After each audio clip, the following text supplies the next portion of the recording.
Deuxième exemple de l'étude de la transmission d'un seul caractère, c'est-à-dire de l'étude du monohybridisme, on va résoudre l'exercice numéro 2.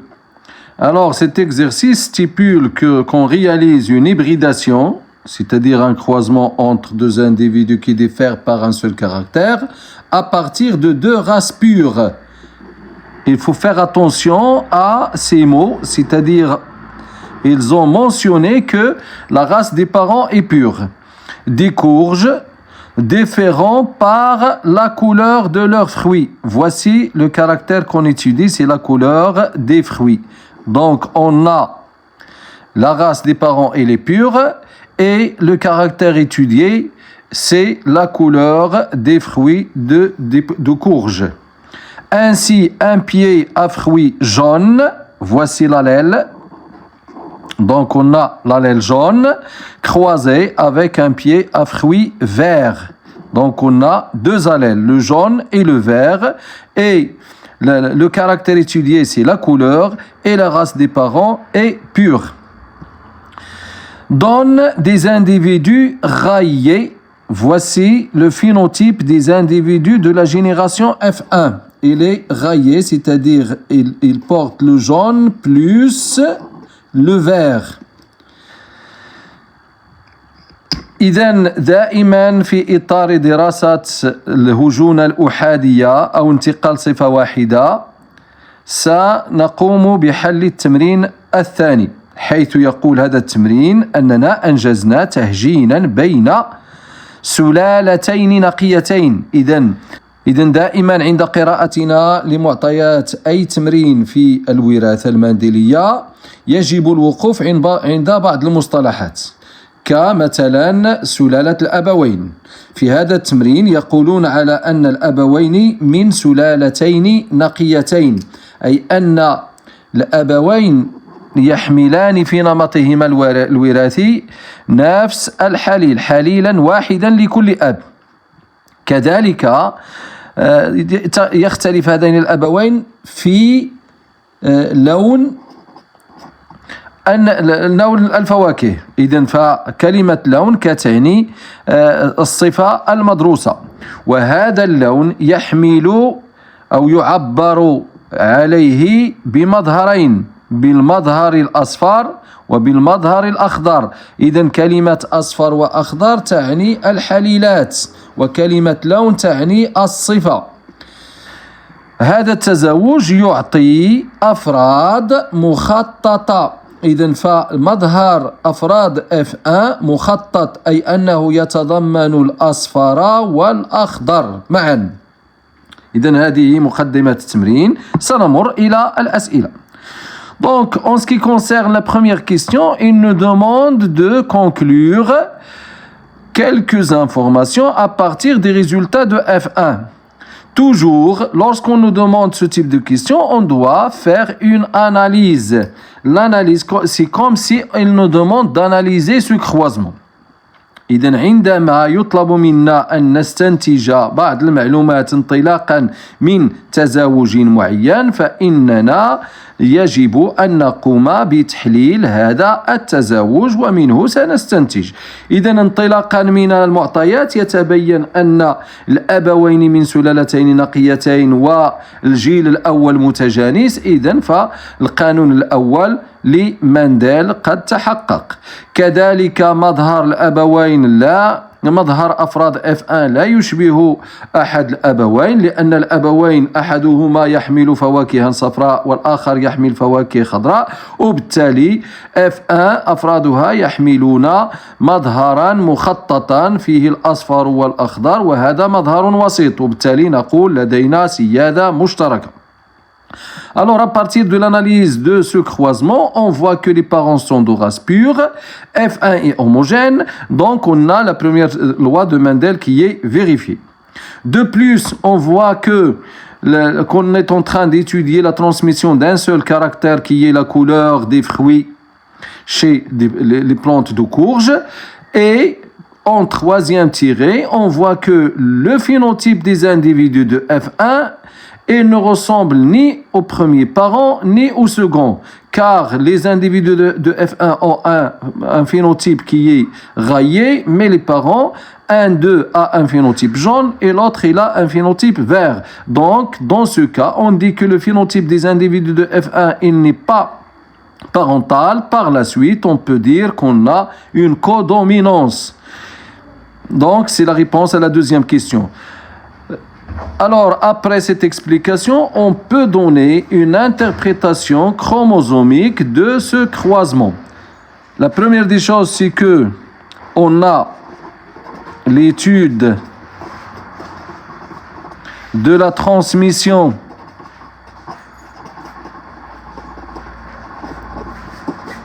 d'un seul caractère.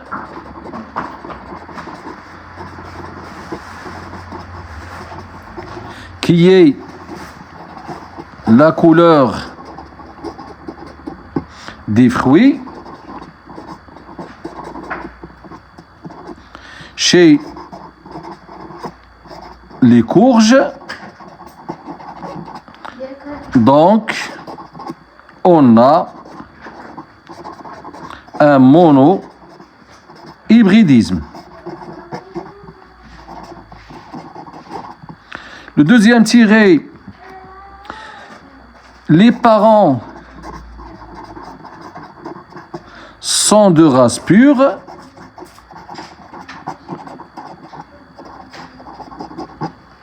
Les parents sont de race pure et F1 est homogène. Donc, la première loi de Mendel est vérifiée.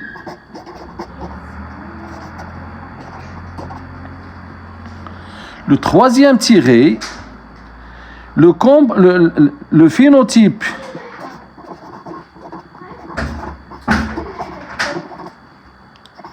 des individus de F1 et non parental. Donc, on a une codominance.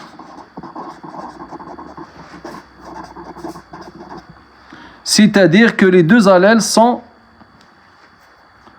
représentés par une lettre majuscule. C'est-à-dire que les deux allèles sont dominants. Donc, ils seront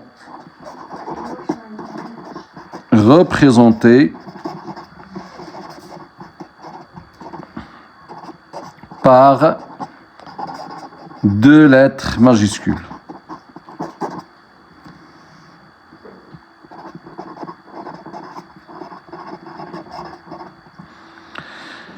Jaune, on va lui donner un grand G.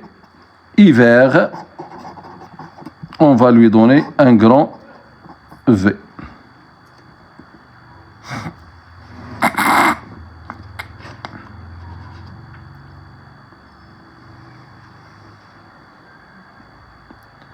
Donc, comme interprétation chromosomique, interprétation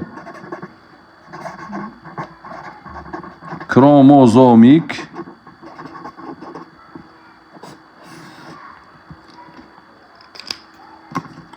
toujours on suit ces étapes, donc parents, phénotype, génotype, gamètes, puis fécondation.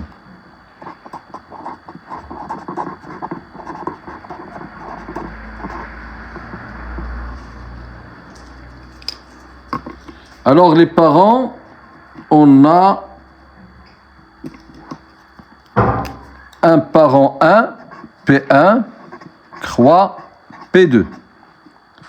Phénotypiquement, un des parents est vert et l'autre est jaune. Vert, croisé au jaune. L'autre a des fleurs jaunes. Un G, pardon. Jaune et vert. Pour le génotype, ils sont purs, donc ils vont prendre un seul type d'allèle dans leur génotype, donc le V et le V. L'autre, il aura 2 G.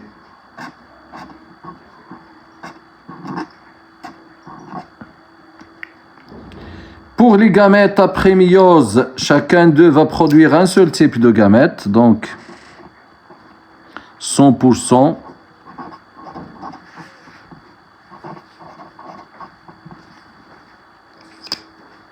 Le premier va donner un seul type de gamète qui porte l'allèle V. Et le second va donner un seul type de gamète qui va porter le G, jaune. Et la fécondation va fusionner entre les deux gamètes. Donc on aura le F1. Cette fécondation va donner des individus hybrides qui portent dans leur génotype 2 types d'allèles, à savoir le grand V et le grand G. Et phénotypiquement, ils seront 100% rayés, c'est-à-dire ils vont porter l'allèle jaune et l'allèle vert.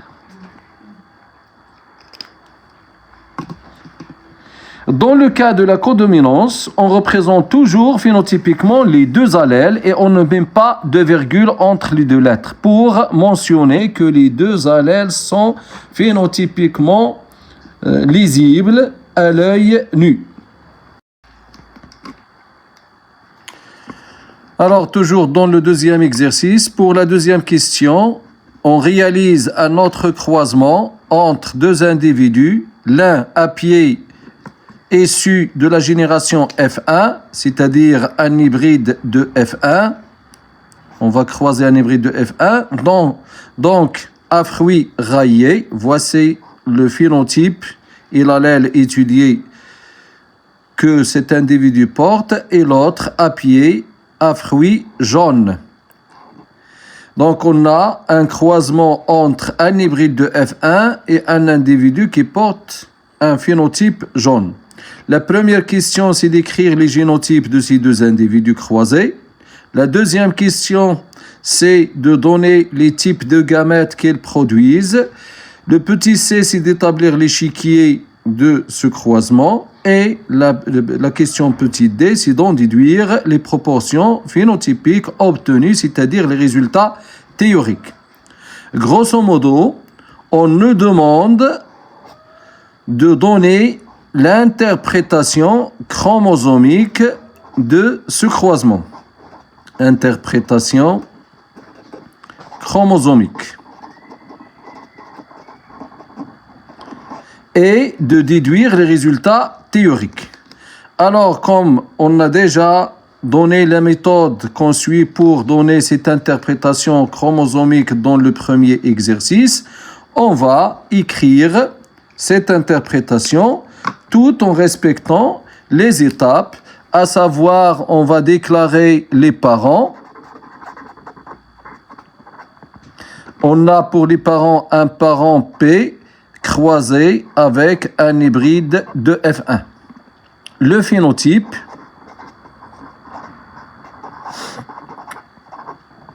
pour le parent P, il a un phénotype qui est jaune. Et pour le parent hybride, il porte un phénotype rayé, c'est-à-dire il est composé du vert et du jaune. car on étudie la double ou bien la codominance.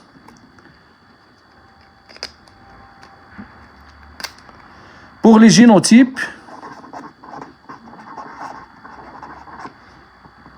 le parent jaune et le parent hybride, le jaune est les deux races pures, donc il va porter un seul type d'allèle et il est homozygote, et l'hybride, il porte les deux allèles et il est hybride, donc il va porter l'allèle vert et l'allèle jaune. En ce qui concerne les proportions des gamètes, donc gamètes,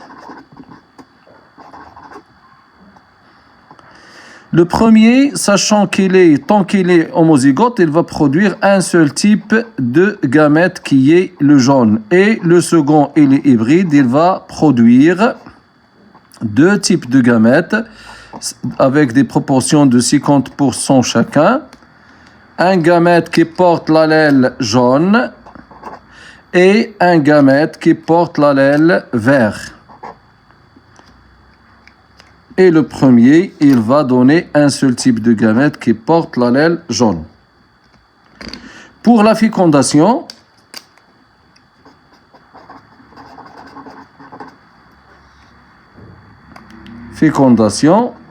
on va donner l'échiquier de croisement. Échiquier de croisement. Donc cet échiquier, toujours on va donner les gamètes. Donc l'individu F1 qui donne deux types de gamètes, on va le représenter en haut, et le parent P qui donne un seul type de gamète, on va le représenter en bas pour minimiser l'espace. Donc les allèles utilisés, c'est F1, il a donné deux types d'allèles, un jaune, un vert, et le parent a donné un seul type de gamète qui porte l'allèle jaune. Pour le vert, on aura un allèle qui porte l'allèle jaune et un allèle qui porte l'allèle vert. Donc, en ce qui concerne le résultat de ce croisement, résultat théorique que donne l'échiquier de croisement, est le suivant. Et donc, on aura 50% d'individus qui portent l'allèle jaune et 50% plus 50% d'individus qui portent l'allèle rayé, ou bien le phénotype rayé, c'est-à-dire composé de la couleur jaune et de la couleur verte. C'est-à-dire dans ce cas, on a la couleur jaune et la couleur verte, et ici, on a le phénotype qui est jaune.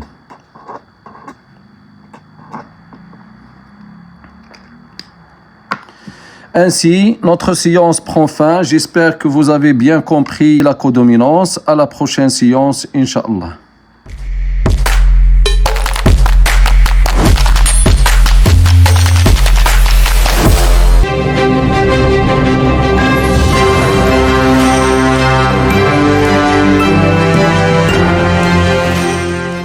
لا تنسوا الإعجاب بالفيديو والاشتراك في القناة تشجيعا لنا للعمل بجد ونشر المزيد من الدروس إن شاء الله.